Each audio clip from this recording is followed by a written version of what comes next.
Today's lesson is on basic angle relationships. Today we're going to be looking at the relationships between vertical, adjacent, complementary, and supplementary angles. Let's look at these terms and diagrams of what these types of angles look like. So let's start with vertical angles. As you can see, here we have our diagram showing vertical angles. Vertical angles are two angles that are opposites of each other.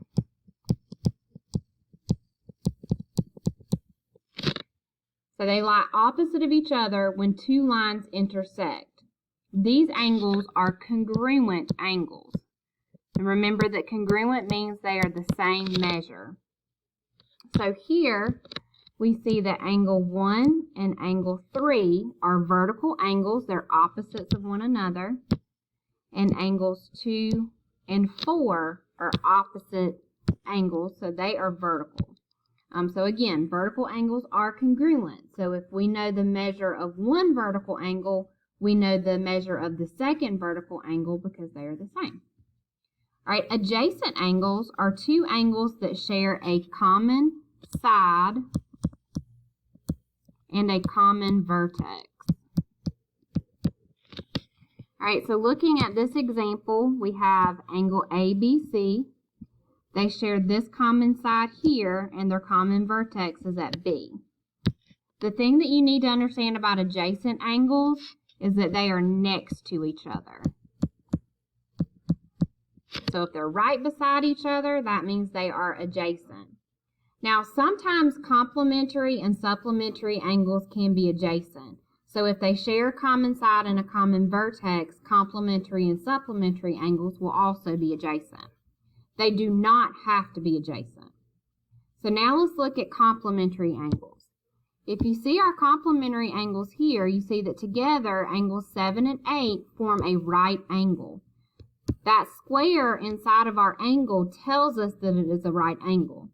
So complementary angles are any two angles in which the sum of their measures is 90 degrees, just like a right angle.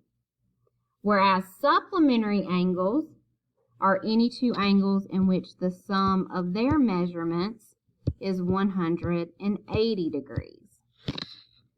All right, and we can see here are supplementary angles. Together they form a straight angle, and you can recall that a straight angle is 180 degrees. All right, now we're going to look at classifying some of these angles. So looking at number 1, the first thing we see is that angles 1 and 2 are adjacent because they share a common side and a common vertex. So we're going to first classify them as adjacent. We also see that these are complementary angles. Together they equal 90 degrees, so we can also classify them as complementary.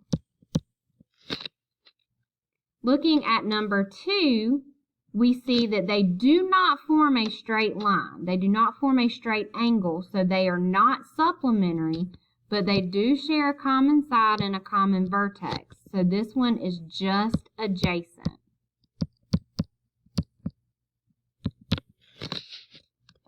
Looking at number 3, here we see that angles 1 and 2 together they form a straight line or straight angle.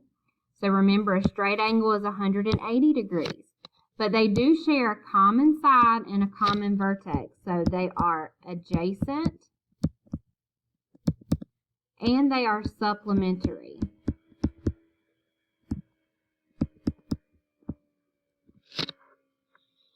Now let's look at number 4. We're looking at angles 1 and 2. If you look closely, you'll see that they are opposites of each other. So they're on opposite sides of this vertex. That means that those angles are vertical, and that is their only relationship. Now look at 5 and 6.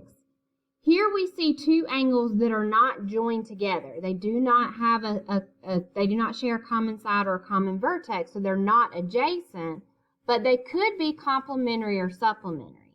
To determine that, we would add their angle measures together. So 116 plus 64 gives us 180 degrees, which tells us that these two angles are supplementary. Number 6, we have a 23-degree angle and a 67-degree angle. If we add these two angles together, we get a 90-degree angle, so we know that these are complementary. So again, complementary and supplementary angles can be adjacent, but they don't always have to be.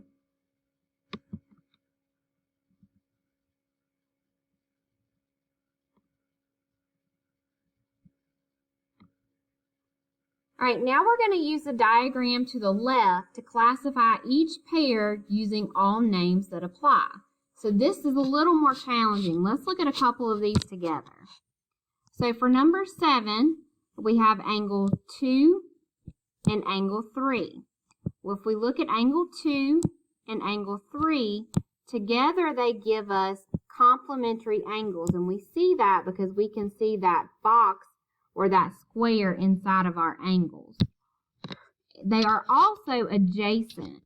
So we're going to call this adjacent and complementary.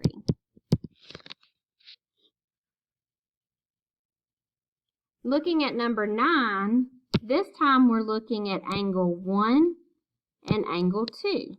Now, as we look at angles 1 and 2 together, we see they do not form a right angle, they do not form a straight angle, but they do share a common side and a common vertex, so they are adjacent. And then looking at number 11, we're going to look at angles 4 and angle 5. Well, if we look, angles 4 and 5 together form a straight angle. So that means that they are adjacent because of that common side and vertex, and they are supplementary.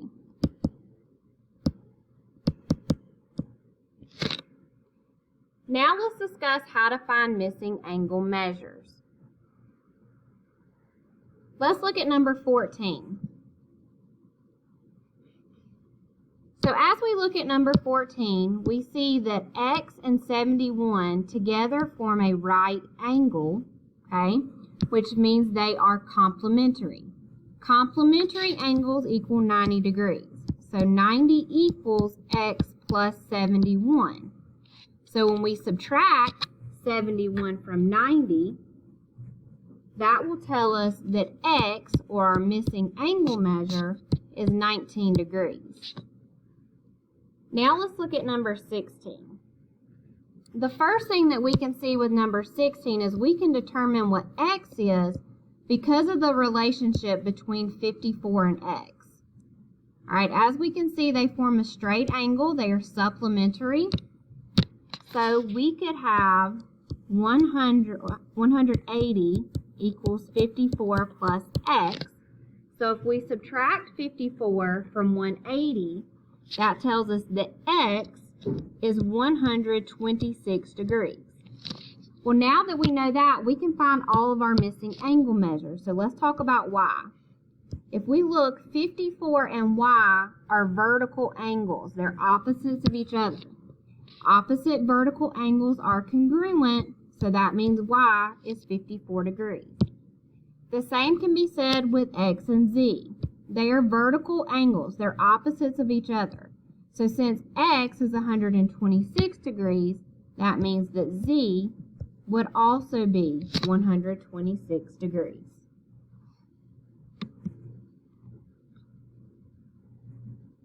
All right, let's look at some more examples. This time, let's look at number 17 and 18. So number 17, we are given the angle RST is 112 degrees, okay? That means that these two angles together equal 112. So 87 plus X equals 112. 87 plus X equals 112. So here's our equation.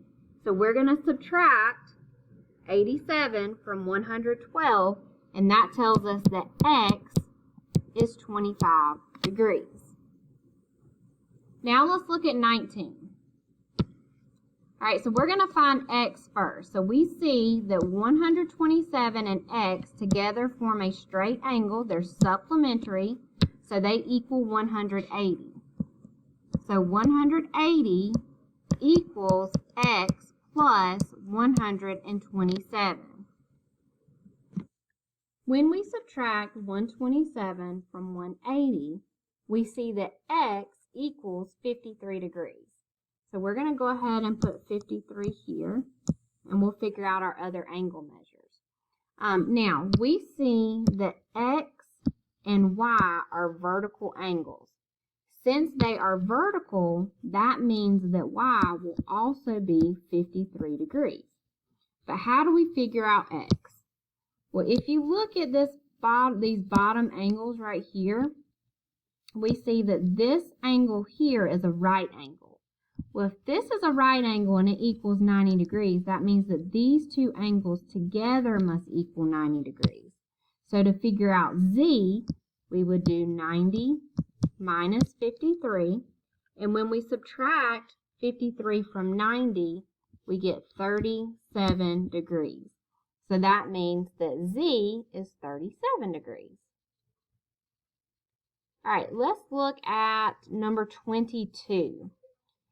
If angles 1 and 2 are vertical angles and the measure of angle 1 equals 128 degrees, find the measure of angle 2.